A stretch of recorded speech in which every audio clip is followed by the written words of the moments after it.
We are going into the last week of the Halloween Terror event. Rumors suggest that we might be getting the Overwatch 2 beta pretty soon, and Blizzard has us testing a lot of changes. This and more in this week's episode of the Omnic Recap.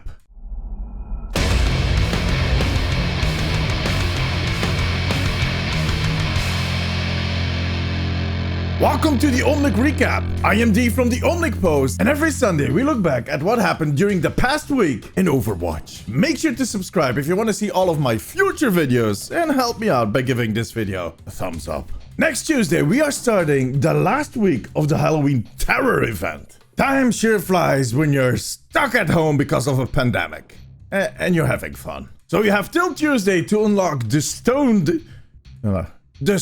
Brigitte skin. And after that, we can start on that popular, amazing-looking Echo skin. Junkenstein's Revenge will also see those last two challenges unlocked, so there's plenty of stuff to do. But we wouldn't be the Overwatch community if we didn't ask, what's next? Impatient little beer. Well, in the second week of December, the Winter Wonderland event will be kicked off. Snowed under maps and jolly cosmetics. That gives us about 6 weeks in between Halloween and Winter Wonderland. In the previous years, there was the BlizzCon stuff that kept us busy, but this year, there's no BlizzCon, so I'm hoping that we'll get another challenge squeezed in there. But more on my expectations next week. Let's just start with finishing this event. Behind you! Oh, all this? Well, I'll explain it all during my streams in the coming week. Just make sure to join us on twitch.tv/ATOMIIXTV every day of the week to win some amazing prizes and get spooked.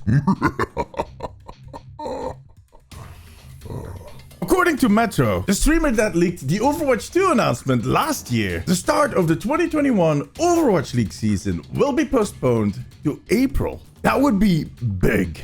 Metro claims that this has something to do with Blizzard wanting the Overwatch League to play a full season in Overwatch 2, which of course means that the game would be out by then. He thinks that we might see the kickoff of the beta or even an announcement of the release date at the BlizzCon online event in February. I've always said that the Overwatch League off-season is an important window, an important indicator of that release date. Always. And in that case, announcing the release date at the BlizzCon online event would make sense. But that would mean that the beta needs to start right about now.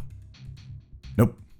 But it should be coming soon. If the beta is not live by the end of this year, we'll have to let go of that April release date. And I'll be back on my end of May prediction, the 5th anniversary of Overwatch. At which point we'll most likely see the beta start or get kicked off during the BlizzCon online event. Okay, D, but why would they postpone the Overwatch League then? The pandemic? The world is on fire.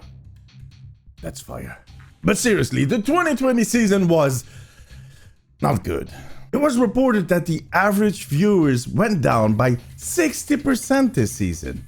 60. And some of this was due to the move to YouTube, and especially that you couldn't get any tokens by watching on YouTube. You had to go to their website or mobile app. And then there was the whole drama at the start of the season with all the talent. But the fact that they could not do any live events really mattered. It's even noticeable in all of esports. Esports, just like any sports, thrives on the energy of the audience. A roaring audience is really important for the viewers, the players, the talent, and as long as this virus keeps going around, well, that's not happening. To be honest, if they have another season like the past one, the Overwatch League might be in trouble, even more. So let's do this.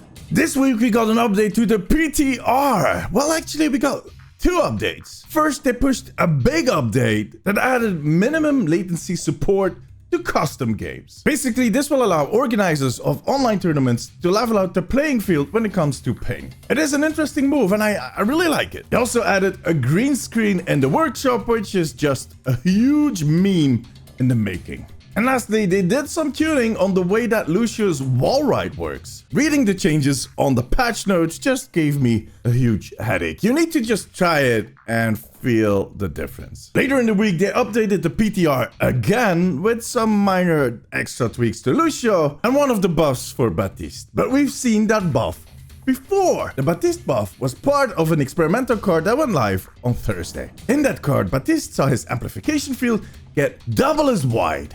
And I get it. It can be frustrating at times that you throw your amplification field in front of your team and there's this one soldier standing next to it, shooting his helix rockets right in the defense matrix of a d.va. Beer! Now with that change, your team cannot miss the field, including Beer Soldier. So a great buff, but there was more. In general, there's a series of changes that make Baptiste's healing and damage more impactful. If all of these changes make it to the live server, well, Baptiste will be back. Hell, Baptiste will be king.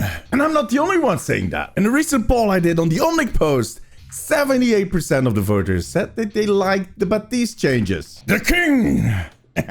Other changes in the experimental card were some buffs for Brigitte, McCree, Symmetra, and come on, me? Really? Widowmaker, on the other hand, saw her health reduced, making her extremely squishy. Especially with that recent change that makes her grappling hook useless on short range, while Reinhardt is just going to... the spider. Just for your information, I still have a giveaway running here on the YouTube channel. Check last week's video for more information. You can find it by clicking right there. And finally, like I said, this week we're doing the ATOMIIXTV Horror Week on twitch.tv/ATOMIIXTV. Join us every day of the week for some spooky fun and some fun prizes. And on Saturday, we'll do the big finale in a dressed up Halloween stream. Come join us. And that was it. If you like this video, give it a thumbs up. Make sure to subscribe and hit that little bell icon so you get notified every time I upload a video. Check my other channels, the Pop Noob, where I talk about Funko Pops, and ATOMIIXVLOGS, my tag and traveling channel. Follow the Omnic post on Instagram and Twitter for updates on Overwatch, and you can follow me on those same platforms as ATOMIIXTV. ATOMIIX is 2 eyes. I stream 5 days a week on twitch.tv/ATOMIIXTV, and as always, the links are in the description below. Thank you all for watching. See you next week. Bye bye.